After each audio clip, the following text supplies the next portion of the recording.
Hi, and welcome to Newswire LA. I'm your host, Chin Thomasangsi. This week, Newswire LA is proud to bring you an in-depth interview with Councilman Bernard Parks. Many of you know Councilman Parks as the former top cop of LA, but today he's the councilman of the 8th District. He oversees the areas of Baldwin Hills, Baldwin Vista, Leimert Park, and even the Crenshaw Corridor. He is going to sit down with us and talk to us about many aspects of local government and all aspects of the 8th District which he cares about. And that includes the controversial redistricting plan, which is before the City Council at this very moment. So sit back and get ready for an exciting interview with Bernard Parks. That's coming up right after this.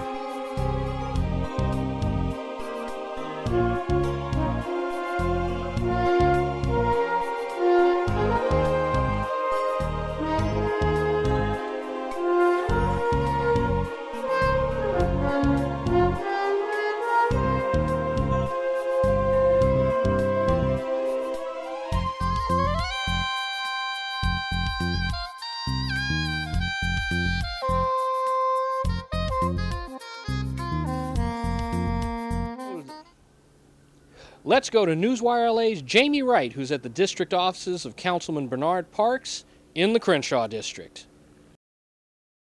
Good afternoon, Councilmember Parks. Good afternoon. How are you? I'm well, thank you. My name is Attorney Jamie Wright, and I'll be conducting this interview this evening. Look forward to it. Thank you. Prior to being a member of the Los Angeles City Council, you had a distinguished career as a Los Angeles police officer, culminating in you becoming the chief of police in 1997. How has the transition been from being protecting and serving as a police officer to now being elected and spending as a councilman? You know, there's basically, there are major differences in some regard in the fact that in the elected office you have to go out and get votes and raise money and a variety of things. And in the police, you're actually implementing policies that often are implemented or basically put forward by the city council. What I zero in on is that they're identical in the fact that they're public service. You're just dealing with public service from different angles.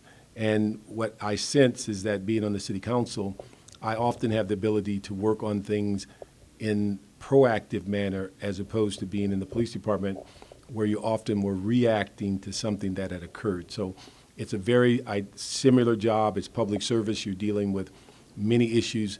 Certainly in the city council, you're dealing with a much larger group of issues, from anything from when we're going to have weed abatement to what the cost of a traffic ticket is going to be, to what a $4 to $5 billion budget is going to be, to how you're going to spend the priorities within the city. So the variety and the breadth and depth of things are much greater within the city council.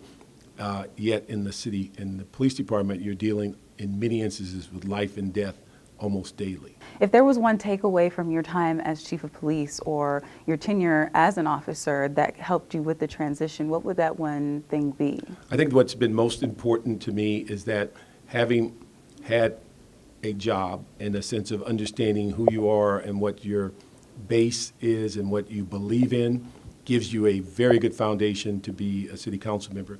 I find that many times some of my colleagues who have been in public life and been elected offices often do not come from a base of that level of understanding. They basically are more in tune to what they think the public sentiment is or what a special interest group that's driving it.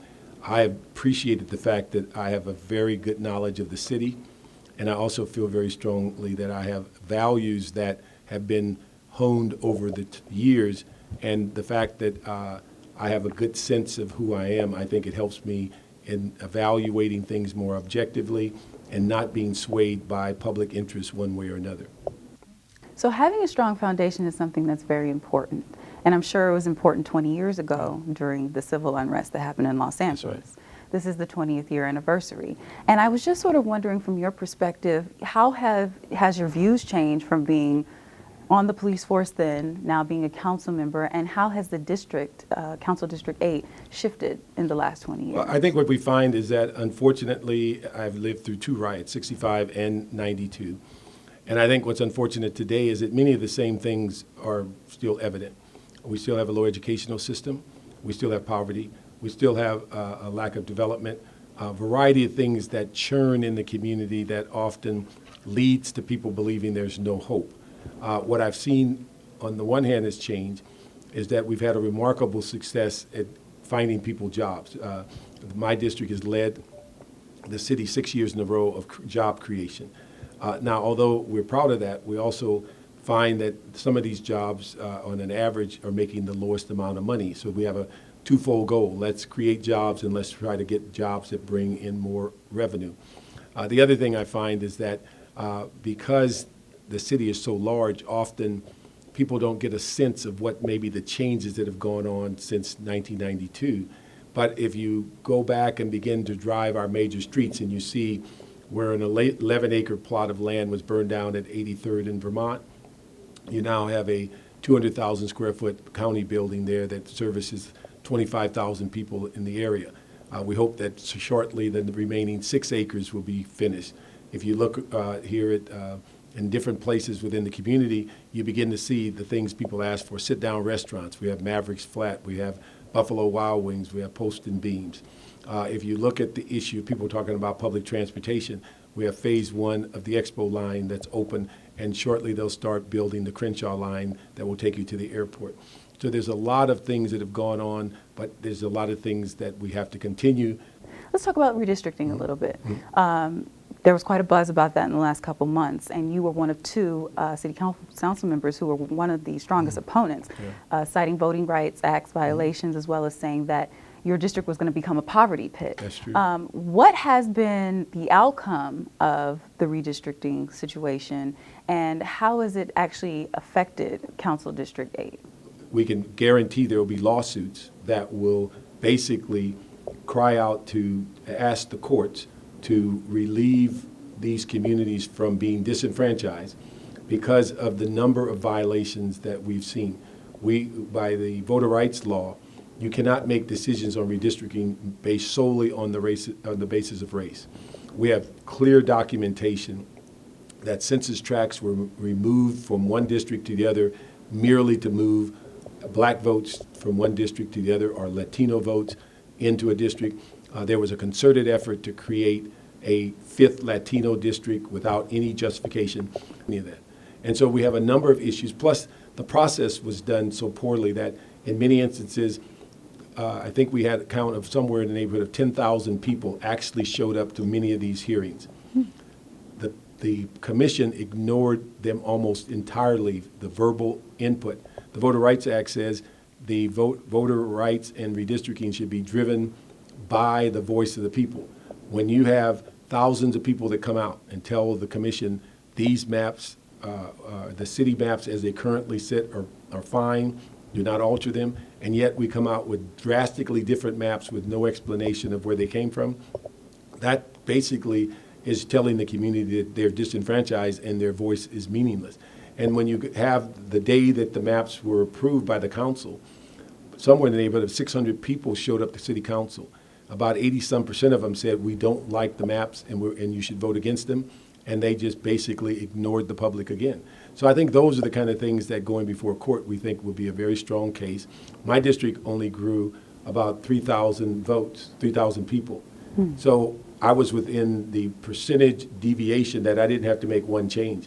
I lost 27% of my district because Council District 10 took all of my black vote from Baldwin Hills, Baldwin Vista, Village Green, and Leimert Park. They were kind enough to give us back Baldwin Hills because that's my residential area. They actually had moved my residents out of the district. But what they also did is they cut the one shopping center that's in the community in half. They kept one half in CD10 and they put one half in CD8. And then a project that we've been working on now for 8 years, dealing with Marlton Square, that has no residential impact on the redistricting, they moved that entire project out of the district into CD10, knowing that it's going to be developed. So these are the unfair things that we think will be very interesting for the court to evaluate, and we hope that when it goes to court, we will have the ultimate goal of changing these maps. But I think in the long run, the only way that we're going to solve redistricting is to do what the state did recently, is to change the process and take the elected officials who have special interests and their personal interests out of the process and let real citizens who vote figure out on how they want to elect their officials rather than the officials figure out how they want to select their communities. Speaking of officials, one of the things that the media did during this process was they basically pitted 3 African American council members against one another. Although there has been, less of that being portrayed in the media and things are going to move forward now, how has your relationship been with the other 2 council members? Well, first of all, Jan Perry and I have the similar concerns. We had sat down as 2 bodies that our districts touch each other. We resolved all of the conflicts between population, between her district and mine, between the 2 of us. They didn't have to touch any of her lines. The issue that occurred, and I think it's unfortunate, and hopefully the media stops trying to make this into 3 black council members having an argument, because it is far greater than that. This is disenfranchising 500,000 people who live in the 8th and 9th district. These elected officials will go on to other offices or retire at some point. The community will remain in place. This is about giving fairness to people who live in the community. When you get to people in my age group understands what voter rights mean because they fought to get these rights to vote. The people today believe it's just a political process and that you can just get 8 votes in the council and you can do whatever you want. I still believe it's the community that drives redistricting. So the issue, Jan Perry and I are walking side by side on this issue. Unfortunately, Herb Wesson has chosen to disenfranchise a large bit of our community. Although he tells the public he's secured 3 safe black seats, it's not true. He's diluted 3 that we had 1 strong black seat and 2 that what we call a seat that required a coalition of voters. Now all 3 of our seats that historically have had black representation are in jeopardy. Jan Perry's district in the 9th, they moved considerably amount of black votes out of her district. The likelihood in 2013 is you're going to have a Latino elected official in a district that's been represented by a black leader since 1962 or 63.